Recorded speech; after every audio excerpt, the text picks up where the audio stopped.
നാളെ മാർച്ച് 4 ചൊവ്വാഴ്ച പഞ്ചമി തിഥിയാണ്. ഇന്ന് മാർച്ച് 3 വൈകുന്നേരം തൊട്ട് പഞ്ചമി തിഥി ആരംഭിക്കും. പഞ്ചമി തിഥിയുടെ പൂജകളെല്ലാം തന്നെ രാവിലെ ചെയ്യുന്നതായിരിക്കും ഉത്തമം. പഞ്ചമിക്ക് ഏറ്റവും പ്രധാനം പഞ്ചദീപമാണ്. പഞ്ചദീപം നന്മയുള്ള ഏതൊരു കാര്യസാധ്യത്തിനും നടത്തുന്ന അമ്മയുടെ പ്രിയപ്പെട്ട വഴിപാടാണ്. ഐശ്വര്യ സമൃദ്ധി, ധനലാഭം, സന്താനൈശ്വര്യം തുടങ്ങിയ വിശേഷമാണ് പഞ്ചദീപം എന്ന് പറയുന്നത്. 5 ദീപം മുടങ്ങാതെ ഈ വരുന്ന പഞ്ചമിക്ക് തെളിയിച്ച് ഒരൊറ്റ കാര്യം പ്രാർത്ഥിച്ചാൽ അസാധ്യമായവ പോലും സാധ്യമാവുമെന്നാണ് വിശ്വാസം. തുടർച്ചയായിട്ട് പഞ്ചമി ദീപം തെളിയിക്കാൻ കഴിയാത്തവർ അമ്മയെ മനസ്സുരുകി വിളിച്ച് വരുന്ന പഞ്ചമി അവസരങ്ങളിൽ പഞ്ചമി ദീപം കത്തിക്കാൻ ശ്രമിക്കുക. വഴിപാടുകളെല്ലാം തന്നെ നാമാർച്ചനകളാണ്, മന്ത്രാർപ്പണങ്ങളാണ്. ഇന്ന് പറയുന്ന ഈ ഒരു നാമം പഞ്ചമിയിൽ ചൊല്ലേണ്ട ഒരു നാമമാണ്. വരാഹിക്ക് പ്രാധാന്യമുള്ള ദിവസമാണ് പഞ്ചമി തിഥി. പഞ്ചമി തിഥിക്ക് മാത്രമല്ല ദേവിയെ ആരാധിക്കുന്നത്. പൗർണമിയിലും കർത്തവാവ് ദിവസങ്ങളിലും ദേവിയെ ആരാധിക്കുന്നുണ്ട്. പൗർണമിയെ അപേക്ഷിച്ച് കർത്തവാവ് ദിവസങ്ങളിലാണ് സപ്തമാതാക്കളിൽ തന്നെ വളരെയധികം ശക്തി കൂടുന്ന ദിവസങ്ങളാണ്.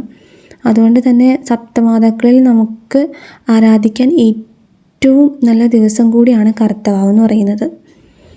27 നക്ഷത്രങ്ങളിൽ ആയില്യം നക്ഷത്ര ദിവസമാണ് ദേവിയെ ആരാധിക്കേണ്ടതെന്ന് പറയും. കാരണം എന്താ വെച്ചാൽ ദേവി ഈ ഒരു ആയില്യം നക്ഷത്രത്തിലാണ് ജനിച്ചത്.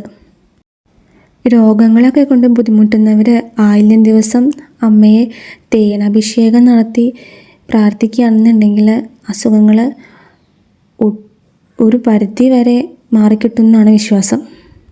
അതുപോലെ തന്നെ ഈ ഓട്ടിസമുള്ള കുട്ടികളിൽ തേനാഭിഷേകം നടത്തി ആ തേൻ ഓട്ടിസമുള്ള കുട്ടികൾക്ക് കൊടുക്കുകയാണെന്നുണ്ടെങ്കിൽ കുട്ടികളിൽ വളരെ വ്യത്യാസം ഉണ്ടാവും എന്നാണ്. പഞ്ചമി ദീപ വഴിപാടും തേങ്ങ വഴിപാടുമാണ് ഭയങ്കര പവർഫുള്ളായിട്ടുള്ള വരാഹി ദേവിയുടെ വഴിപാടെന്ന് പറയുന്നത്. ചില വരാഹി ക്ഷേത്രങ്ങളിൽ തേങ്ങ വഴിപാട് 5 തിരി ഇടാറുണ്ട്. നമ്മൾ വീടുകളിൽ കത്തിക്കുകയാണെന്നുണ്ടെങ്കിൽ 2 തിരി ഇട്ടിട്ട് വേണം ഈ ഒരു വഴിപാട് നമ്മൾ ദേവിക്ക് വേണ്ടി സമർപ്പിക്കാൻ. അതും വടക്കോട്ട് നോക്കി വേണം വിളക്ക് കത്തിക്കാനായിട്ട്. ഒരു പ്ലേറ്റ് എടുത്തിട്ട് അതിൽ കുറച്ച് അരി ഇട്ടിട്ട് അതിന് മുകളിലാണ് ഈ തേങ്ങ ദീപ വഴിപാട് വെക്കേണ്ടത്. വീടിനടുത്ത് വരാഹി ക്ഷേത്രം ഉണ്ടെങ്കിൽ അവിടെ പോയി ചെയ്യുന്നതാണ് ഏറ്റവും ഉത്തമം. കാരണം ഏതൊരു വഴിപാടാണെന്നുണ്ടെങ്കിലും ക്ഷേത്രത്തിൽ പോയി ചെയ്യുമ്പോഴാണ് അതിന് പെട്ടെന്ന് നമുക്ക് റിസൾട്ട് കിട്ടുക. കാരണം അമ്പലങ്ങളിൽ കിട്ടുന്ന ആ ഒരു പോസിറ്റീവ് എനർജി നമുക്ക് വീടുകളിൽ കിട്ടില്ല. അപ്പോൾ അതിൻ്റെ റിസൾട്ട് പയ്യെ ആയിരിക്കും നമ്മൾ വീട്ടിൽ കത്തിക്കുകയാണെന്നുണ്ടെങ്കിൽ നമുക്ക് കിട്ടുക. അമ്പലത്തിൽ പോയിട്ടാണ് ഈ വഴിപാട് ചെയ്യുന്നുണ്ടെങ്കിൽ വളരെ വേഗത്തിൽ നമുക്ക് ഈ ഒരു വഴിപാടിന് നമ്മൾ എന്താഗ്രഹിച്ചിട്ടാണോ ഈ വഴിപാട് ചെയ്തത് അത് പെട്ടെന്ന് സാധ്യമാവുമെന്നാണ്. ഇന്നിപ്പോൾ ഇവിടെ പറയുന്ന ഈ ഒരു മന്ത്രം പഞ്ചമി തിഥിയിൽ മാത്രം ചൊല്ലേണ്ട ഒരു മന്ത്രമാണ്.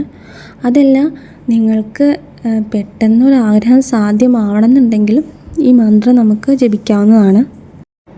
നമുക്ക് എല്ലാ ദിവസവും ഒരു 108 തവണയെങ്കിലും ഈ ഒരു മന്ത്രം ചൊല്ലണം.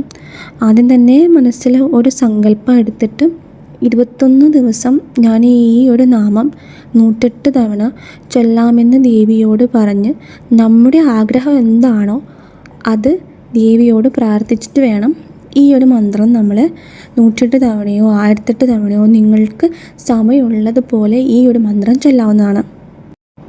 മന്ത്രപ്രകാരമാണ്: ഓം വജ്രവരാഹിയേ നമഃ, ഓം വജ്രവരാഹിയേ നമഃ. എല്ലാ ദിവസവും 108 തവണ ചൊല്ലുമ്പോൾ ആഗ്രഹം ദേവിയോട് പറഞ്ഞ് പ്രാർത്ഥിച്ചിട്ട് വേണം നമ്മൾ ചൊല്ലാനായിട്ട്. 21 ദിവസമാണ് നമ്മൾ ഇത് ചൊല്ലണമെന്നുണ്ടെങ്കിൽ സൂര്യാസ്തമയത്തിന് ശേഷം ചൊല്ലുന്നതാണ് ഏറ്റവും കേമം.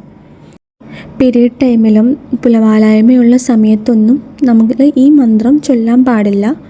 പിന്നെ ഇതിന് വേറെ റെസ്ട്രിക്ഷൻസ് നോൺ വെജ് കഴിച്ചിട്ട് ചൊല്ലുന്നതുകൊണ്ട് കുഴപ്പമൊന്നുമില്ല. പക്ഷേ ഉച്ചയ്ക്കാണ് നമ്മൾ നോൺ വെജ് കഴിക്കണമെന്നുണ്ടെങ്കിൽ വൈകുന്നേരം നമ്മൾ ചൊല്ലുമ്പോഴേക്കും കുളിച്ച് ശുദ്ധിയോടുകൂടി വേണം ഈ ഒരു മന്ത്രം ജപിക്കാനായിട്ട്.